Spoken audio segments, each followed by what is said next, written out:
श्री गणेशाय नमः। JP astro analyst में आपका स्वागत है।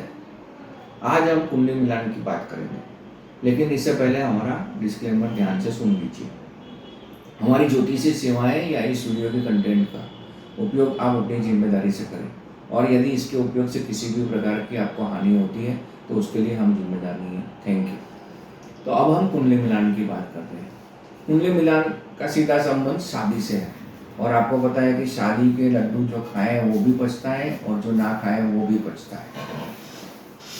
शादी की जब बात चलती है लड़के और लड़की के बीच में और उनके परिवार के बीच में, तो रिश्ता पक्का करने से पहले कुंडली मिलान किया जाता है, जिसमें लड़का और लड़की दोनों की जन्म कुंडलियों को ज्योतिष अपने मोबाइल एप्लीकेशन या सॉफ्टवेयर में मिलान के लिए डेटा डालता है। तो 36 में से यदि 18 से ज़्यादा गुणांक मिलते हैं तो संबंध के लिए अनुकूलता ऐसा कहा जाता है।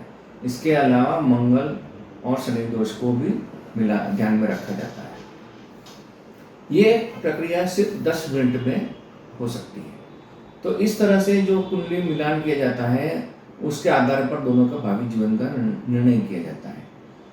अक्सर ये देखा गया है कि इस तरह से जो कुंडली मिलान हुआ है उसके बावजूद, अच्छे गुणांक होने के बावजूद, मंगल एवं शनि दोष मिलाने के बावजूद उनका वैवाहिक जीवन सुखी नहीं रहा है और अनेक समस्याएं हुई है, और यहाँ तक कि उनके तलाक भी हुए हैं। और ऐसा भी देखा गया है कि बहुत लोगों के गुणांक नहीं मिल रहे थे या मंगल दोष या शनि दोष का मिलान नहीं था, तो भी उनका विवाह जीवन सुखी रहा। तो ऐसा क्यों हुआ है, तो जरा डिटेल में समझते हैं इसके लिए।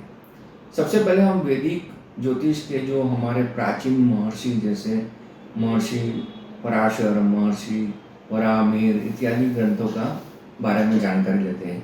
इन ग्रंथों में कहीं भी इस तरह का मिलान, कुंडली मिलान के लिए गुणांक देखना या मंगल या शनि दोष को देखने की कोई भी जगह उल्लेख नहीं है।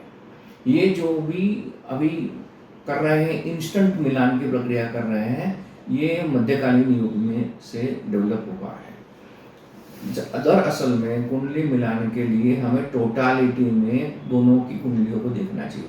कुंडली मिलान भी टोटालिटी में करने के लिए लड़का और लड़की दोनों की कुंडलियों के प्रथम, 7वें, 8वें और 12वें भाव को ध्यान में लेने चाहिए। इन भावों में जो भी ग्रह हैं उनको देखने चाहिए, उन भावों के ऊपर जो ग्रह दृष्टि कर रहे हैं उनके देखने चाहिए, और इन भावों को अधिपतियों को देखना चाहिए।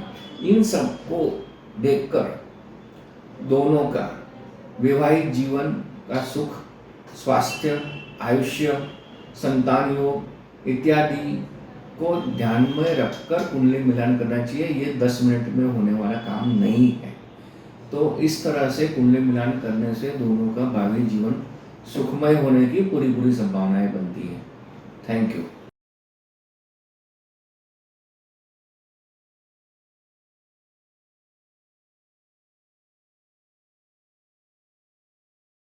आपको यदि हमारा ये वीडियो पसंद आया हो तो लाइक करें और सब्सक्राइब भी करें, और फॉलो करना तो भूलना ही मत। और यदि आपको कोई प्रश्न है तो कमेंट में पूछ सकते हैं, या नीचे गए लिंक पर से आप हमें अपनी डिटेल के साथ प्रश्न पूछ सकते हैं। Thank you.